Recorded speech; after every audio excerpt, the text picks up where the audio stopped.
¿Cómo es el paciente? Es alguien con una historia reciente que lo hace diferente. Esta es una clase de medicina evolutiva del profesor Stephen Stearns de la Universidad de Yale, traducido y adaptado libremente por el quien habla. Existen 4 tipos de chimpancé. Viven en África del Este, viven en la región de Camerún, en el sur de Nigeria y en el este del Congo y Uganda. Los bonobos viven aquí, en este recoveco, gran recoveco del río Congo. Ahora podemos mirar el presente con datos del genoma muy precisos. Nosotros, los humanos, compartimos con los bonobos y los chimpancés el 95% del genoma. El otro 5% se distribuye del siguiente modo. Los bonobos y los chimpancés comparten más cercanamente un 1.8% de este genoma.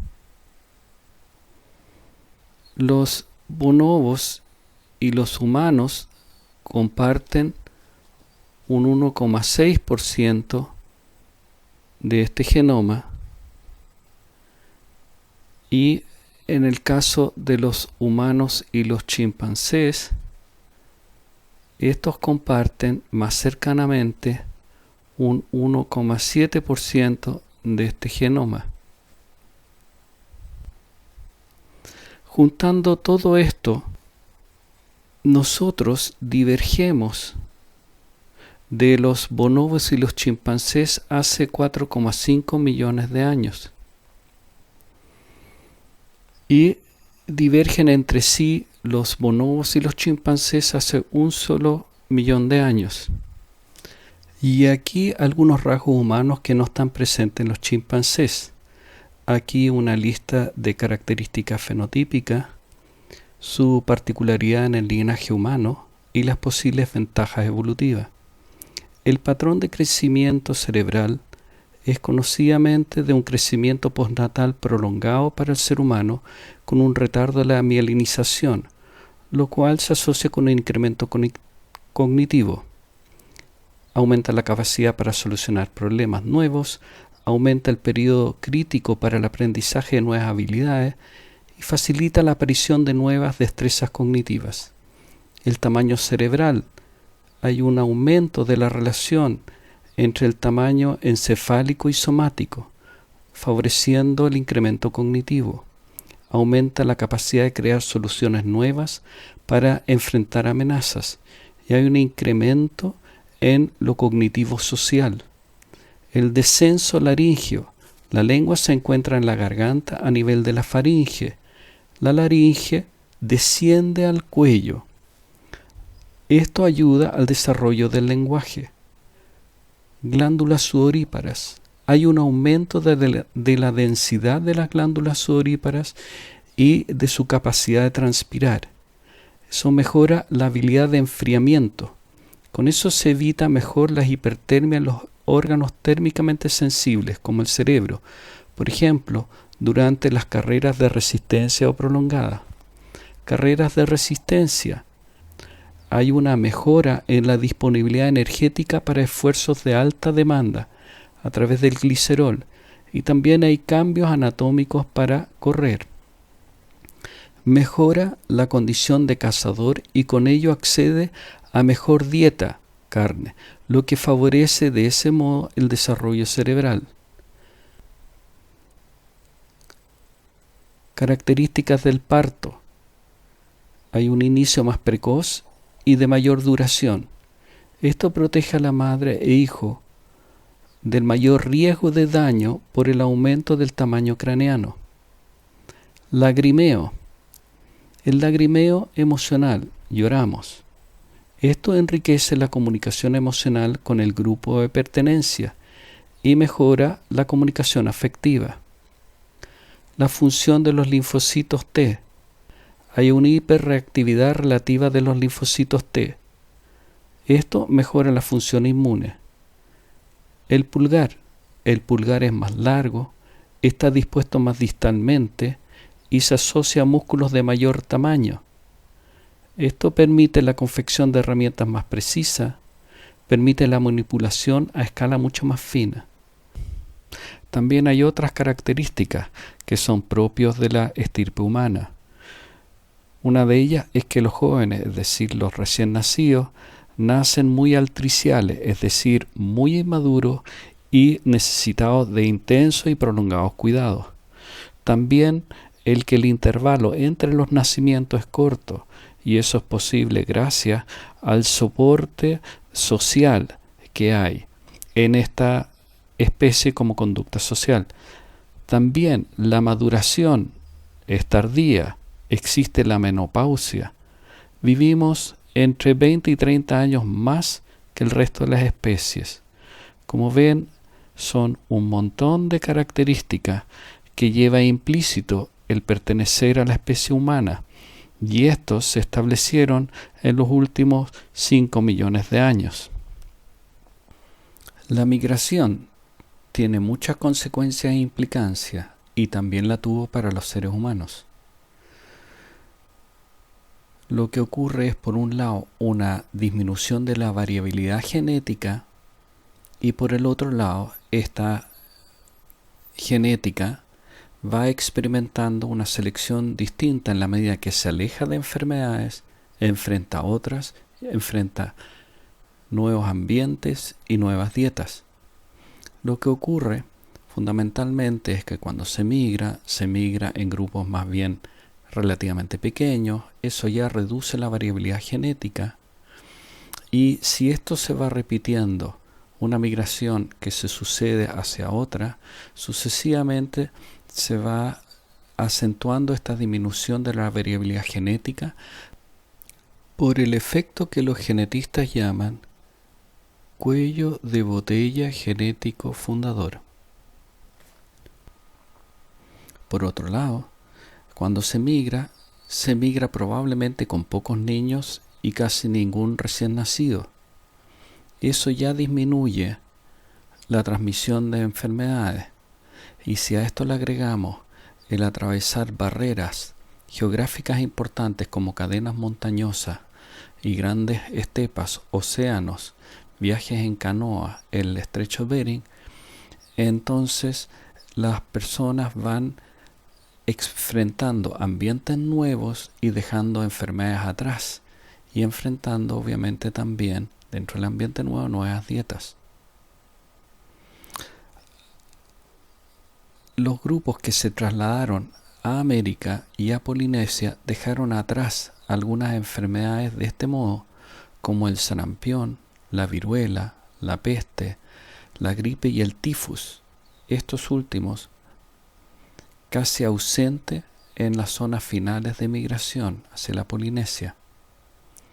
El resultado ha sido una gran variación en la capacidad para resistir las enfermedades y para metabolizar drogas.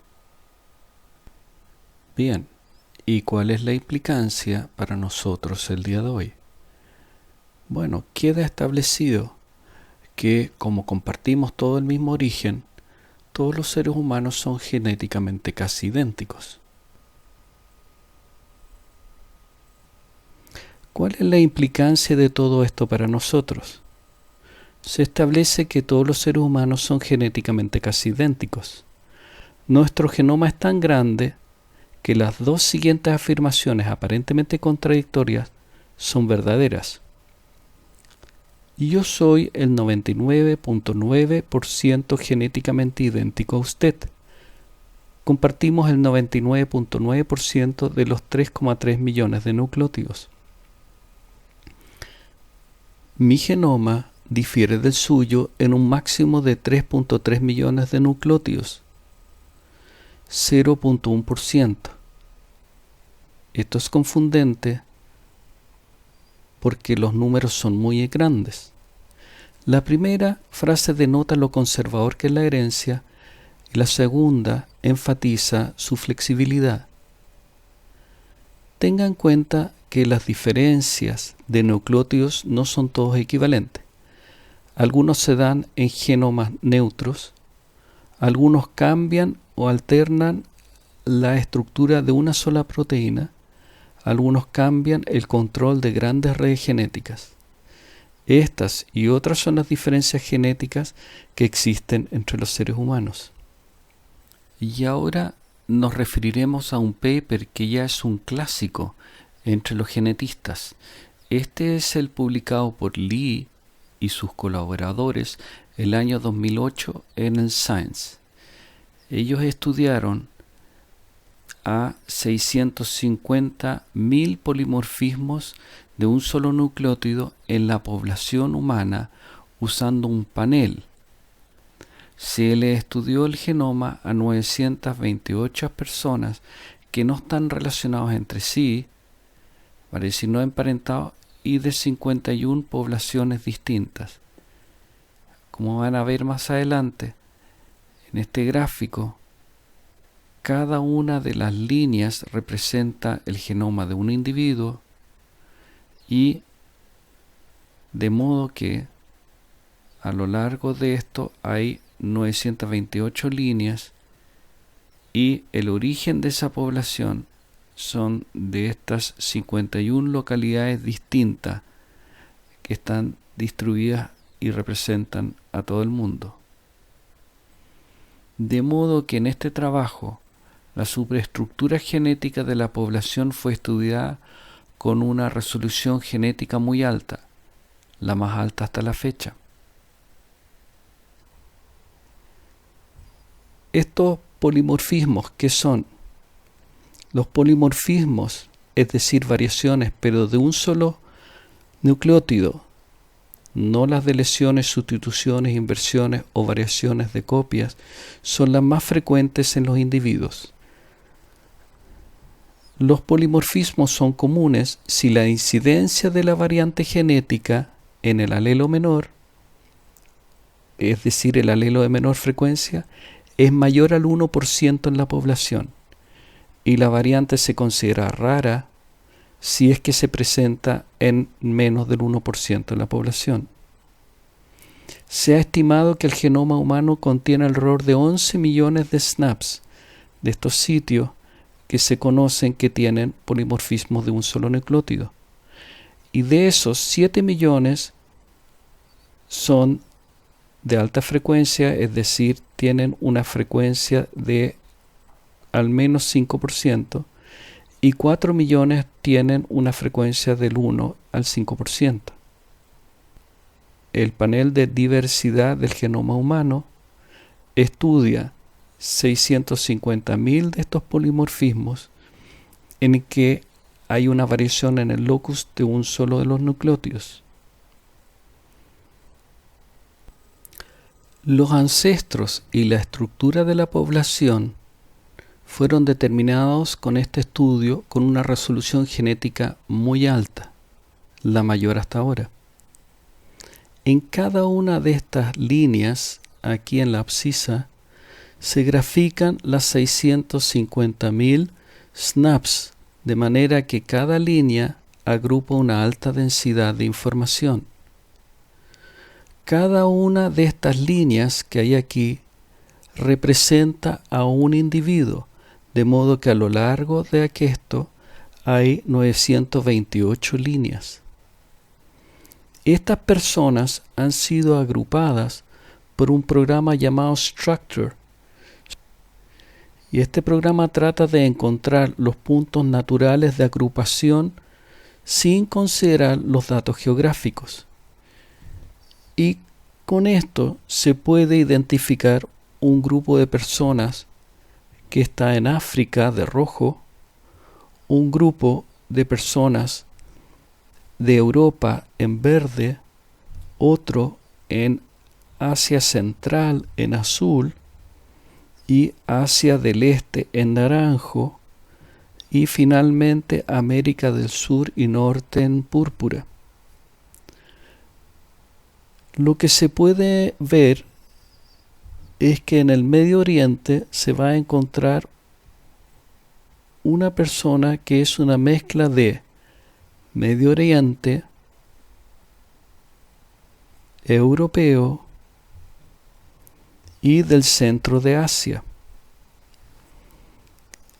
Aquí hay grupos de individuos rusos que son mayoritariamente europeos, pero tienen un componente de Asia Central, del Este y de una porción de América. Si tomamos la misma información y la desplegamos en forma de un árbol filogenético, lo que se evidencia es un patrón de interrelación humana global que tiene su origen en África, aquí, en Yoruba, Mandenka, Bantú, gente del centro y del este del África y del sur de África. Y luego hay una línea larga, esta, lo que significa que ha transcurrido un largo periodo de tiempo. Esto ocurrió hace unos 100.000 años, en el que un grupo de personas emigró hacia el Medio Oriente, los drusos, palestinos, beduinos, y luego irradiaron hacia todo el globo. Los europeos, Asia Central, Asia del Este, y la gente del norte y de Sudamérica, aquí, y la gente de Papúa y Guinea, acá. El punto cuando ingresan a Norteamérica fue hace alrededor de 14.000 años, y en el punto en el cual migran del centro de Asia y del Asia del Este fue hace 40.000 años. El último Neandertal vivió hace 35.000 años, por lo que hubo un periodo de coexistencia largo, de hibridación bastante prolongado con el Neandertal. Y para tener una correlación con otro mamífero, el último mamut falleció entre 2.500 y 4.500 años atrás, por lo que pudo fácilmente ser visto por europeos que dejaron registros de estos hechos en el centro de Rusia. Y aquí se presentan los mismos datos, pero de otra manera. En este gráfico, lo que se estudió es la magnitud de la variación, pero estratificados según si la variación es entre individuos, si la variación es entre poblaciones de la misma región y si la variación se da entre distintas regiones. Y esto por separado para las variaciones que aparecen en los genes de un cromosoma autosómico, en un cromosoma X o en un cromosoma microsatelital. Este es un tipo particular de DNA que se repite de manera consecutiva. Suelen ser genes neutros con una muy alta tasa de mutación y por eso son muy útiles en el estudio del parentesco y el estudio de las poblaciones. Y este estudio se hizo para las regiones de África, del Medio Oriente y de Europa. Bien, y lo más importante que se observa en este gráfico es este corte que hay en las columnas verdes. Este corte muestra que la variación tiene un salto de 15 a 100 en este gráfico. Es decir, la mayor variación genética se produce entre los individuos de la misma población, aquí en verde. Solo una porción muy pequeña ocurre como variación entre poblaciones distintas de la misma región y un poquito más, pero minúsculo aún comparado con el tamaño total, existen variaciones que son entre regiones y eso es válido para todo tipo de cromosomas. Aquí en el gráfico B vamos a ver los mismos datos presentados de otra manera. En la vertical está graficado el grado de variabilidad genética que presentan estos SNPs en las distintas personas. Y en la horizontal, la distancia de Addis Ababa, que se considera, y en la horizontal, la distancia de Addis Ababa, de donde fue tomada la muestra. Addis Ababa, que está en Etiopía, se considera y se ha establecido como el centro de este proceso. Y lo que observamos es que en la medida que se va aumentando la distancia de Addis Ababa, disminuye la variabilidad. La variabilidad es menor en Norteamérica, Sudamérica, y es máxima en África, para ir disminuyendo hacia Europa, Asia Central, Asia del Este, Oceanía. ¿Y qué significa esto? Esto significa que la población se movió desde África hacia afuera y sufrieron estos repetidos episodios de cuello de botella fundadores, con lo que se redujo paulatinamente la variación genética. Y esto está en plena concordancia con toda la teoría de la migración de la especie humana. Y aquí los mismos datos presentados de otra forma, de una forma en que tratan de responder la pregunta si se pueden agrupar las personas según sus variaciones genéticas. Y la respuesta es sí, sí se pueden. Ven aquí, esta es población europea, y ven aquí que los sardineos, que son italianos insulares, en negro son muy distintos a los toscanos, en rojo, y que los italianos, aquí en verde, y los rusos. Aquí la población del Medio Oriente, y vemos el mismo fenómeno. Aquí en rojo están los drusos, son distintos a los mozambitas, y estos se diferencian de los beduinos. De modo que sí hay base genética en la variación étnica, pero en lo que quiero llamar la atención es en esto, en lo pequeña que es esta variación.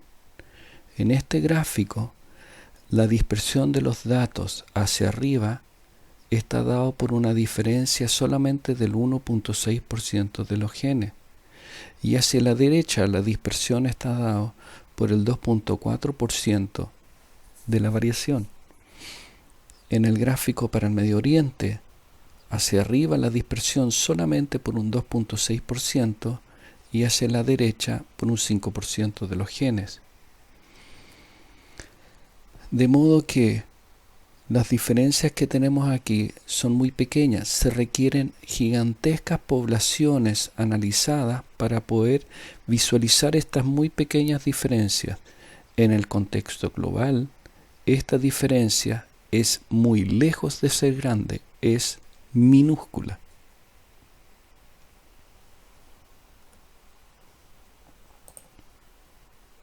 Este tipo de estudios, vale decir, los que buscan determinar la variación genética de las distintas poblaciones humanas, se han hecho por 40 años. Primero se estudiaron las proteínas, luego, en los años 90, los microsatélites y ahora los SNPs, hace unos 7 años atrás. Y la conclusión es tremendamente contundente y consistente. Y esa es de que sobre el 84 y 89% de la variación de los genes se da dentro de la misma población, en cantidad menor dentro de la misma región y en una cantidad muy pequeña, entre el 6 y el 11% de la variación se da entre regiones, vale decir, entre africanos y europeos, por ejemplo. Y este es el punto más relevante. Y es precisamente este el que se vuelve a destacar, de que lejos y de por lejos la mayor variación genética está entre los individuos, pero no entre otro tipo de agrupaciones.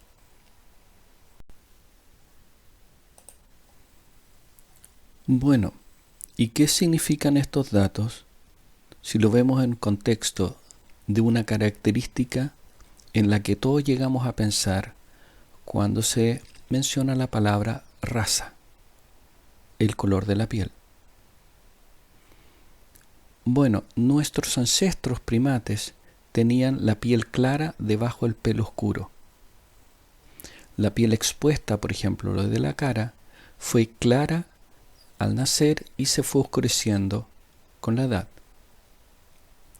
Hace 2,3 millones de años se evolucionó a una piel más oscura, y esto fue para protegernos contra el cáncer de la piel y la depresión del folato. Esta pérdida del folato aumenta al momento de perder el pelaje, los vellos, para mejorar la capacidad de sudoración. Y esto se debe a que el folato, la vitamina B9, el ácido fólico, es muy sensible a los rayos ultravioleta. Bueno, la ventaja de la sudoración, entre otras modificaciones, es que nos permitió convertirnos en trotadores de largas distancias, probablemente con muchas ventajas para cazar presas. Entonces surge la pregunta, ¿cuándo fue que algunos de nosotros evolucionó cambiando el color de la piel hacia una piel más clara? Esto sucedió probablemente hace unos 100.000 y 10.000 años atrás. En algunos casos parece haber ocurrido con gran rapidez, y esto fue para mejorar la vitamina D en climas fríos, donde la gente usaba ropa y exponía poca piel. El color de la piel es un rasgo muy superficial que se codifica por un número pequeño de genes, y estos pueden evolucionar rápidamente.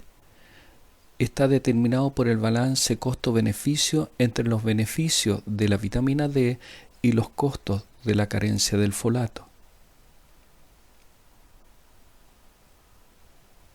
Resumen, hemos evolucionado en muchos rasgos que son de importancia médica, desde nuestro ancestro común con los chimpancés y los bonobos.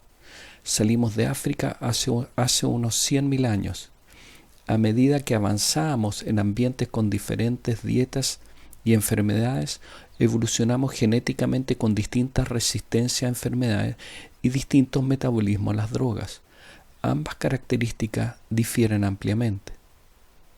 No hay raza biológica. La raza es una construcción social.